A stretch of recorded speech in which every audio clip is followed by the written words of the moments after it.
एक सिपाही बहुत बलवान था, बहुत बहादुर था और बहुत लड़ने वाला था।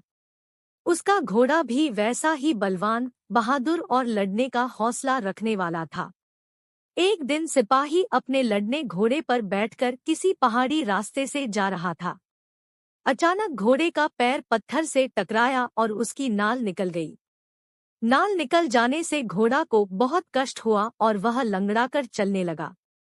सिपाही ने घोड़े का कष्ट तो समझ ही लिया, परंतु उसकी विशेष चिंता नहीं की। बस वह उसी सोच में डूबा रहा, नाल बंधवा देगा।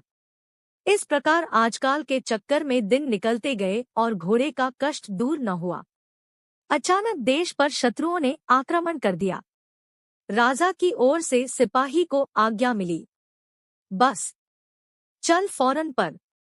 अब सिपाही क्या करता?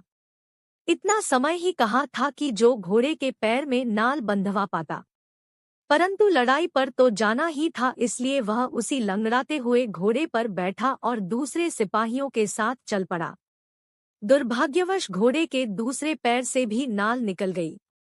पहले वह 3 पैर से कुछ चल भी लेता था, परंतु अब तो पैर क्या करता, किस तरह आगे बढ़ता? देखते देखते शत्रु सामने आ पहुंचे। वे संख्या में इतने अधिक थे कि उनके सामने सिपाही के साथ ठहर भी न सके। वे फौरन अपने अपने घोड़े दौड़ाकर लड़ाई के मैदान से भाग निकले, परंतु वह सिपाही कैसे भागता?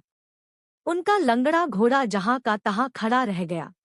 सिपाही ने दुहक से हाथ मलते हुए कहा, यदि मैं आजकल के चक्कर में न पड़ा रहता और उसी दिन अपने घोड़े के पैरों में नई नाल बंधवा देता तो आज इस विपात में क्यों फंसता। इसलिए दोस्तों, आजकल करके दिन ना बीते, जो कॉल करना है सो आज करना है।